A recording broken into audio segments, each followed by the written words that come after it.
before he moves onto the roads. Half marathon and marathon beckons for him next year, maybe this autumn. But Zurich will be the close of his track career in a few days' time. Now, the first pacemaker should be Vincent Kibet. He's due to go out in 61 seconds per lap for the first 3 laps, and then Bethwell Bergen will take over and take them to 5 laps, 2/3 of the distance, 2,000 metres in 5:05, 5:06. But how hungry is Mo Farah for this? It would appear not too hungry. He's right at the back of the field, second from the back of the field at the moment. Yeah, I think, I mean, the pace, you know, once they get underway, we're looking at around about, what, 7:37 or something like that on 61-second laps. But Mo right at the back. He'll want to do this with as little effort as possible, I would think. But you're quite right with that 10,000 metres in the World Championships. Took a lot out of him, and I think that contributed to his, by his own very high standards, his demise in the 5,000 metres. He fought so hard. But third or fourth from the back of this race now. When you look at a biography of Mo Farah, well, all you have to say is he's done everything. Because as far as championships, Olympics, world championships are concerned, we're talking about multiple Olympic champion, multiple world champion. Such is the legend that is established for British long-distance running and world long-distance running. It is the end of an era, there's no doubt about that. When Mo Farah hangs up his track spikes, Britain will be looking for their next middle or long distance heroes. They come down in front of us though now with 6 laps to run. It is Kibet from Bethwell Bergen. In 3rd place is Hassan Mead, who is 15th in the World Championship at 10,000 metres. He is a 3:37 man at 1,500 metres, has good speed. Well, Mo Farah has now moved up into 7th place as the pack bunches a little bit behind the pacemakers. They are moving at just outside the required tempo of 61 seconds per lap. The rain has started coming down, by the way. There's quite a constant drizzle now out there on the infield. But Andy Butchart has moved up into 4th place, looking strong behind Hassan Mead, or just beside Hassan Mead in the white vest. Mo Farah there in 7th place at the moment, just ahead of McCall in the black socks. And these 9 are well away. The tempo, as I was saying, at around 7:40 tempo now as they come into the straight. It's Bergen from Kiplagat, and then Mead, Tiernan of Australia. Andy Butchart moves into 4th place. Mo Farah just shadowing his compatriot. McCall in turn in the green shorts is shadowing Mo Farah. That's Butchart in the green shorts in 4th place. 3rd now. And the laps are not quick, it's slowed a little bit, it's cool, it's wet. I reckon they're going to run around about 7:40 at this rate, Tim. I mean, they're way off the original 61-second per lap schedule, which was set, and that'll give 1 or 2 a chance, but Mo will now start moving and making his move.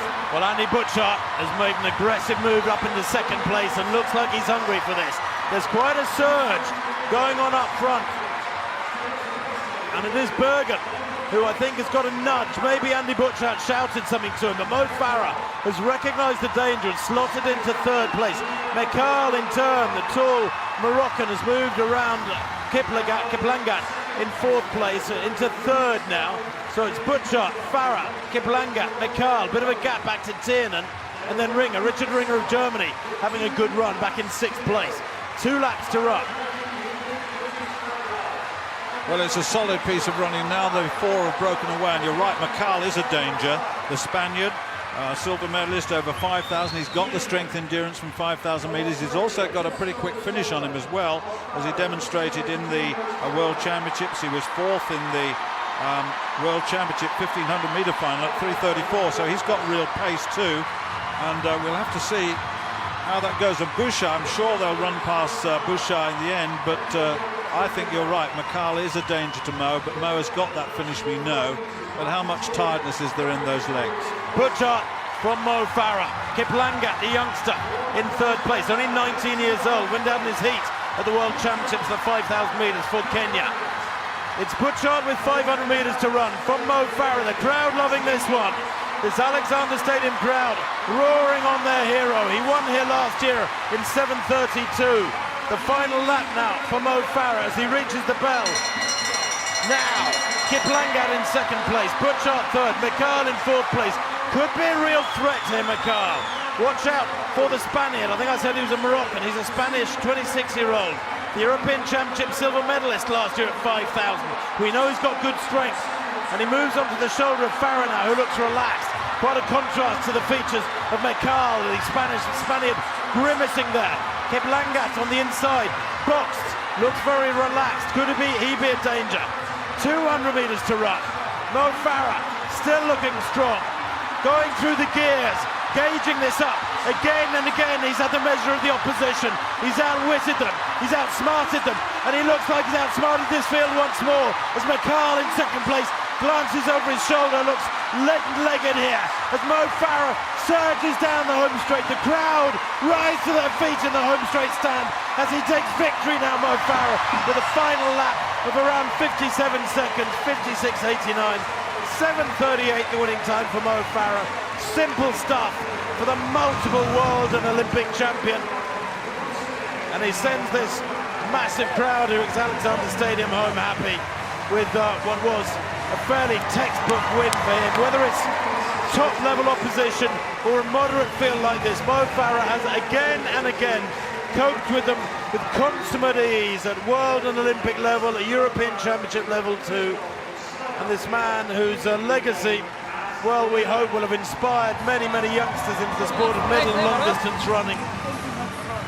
Good hug there from, of course, the man who's produced perhaps the performance of the meeting with that high jump win in 2:40. But Mo Farah, or perhaps fittingly, Stuart, after so many great races and the British soil, British climate, on the country, on the roads and on the track, finishing with just a little bit of rain to anoint him as once again a fabulous victor.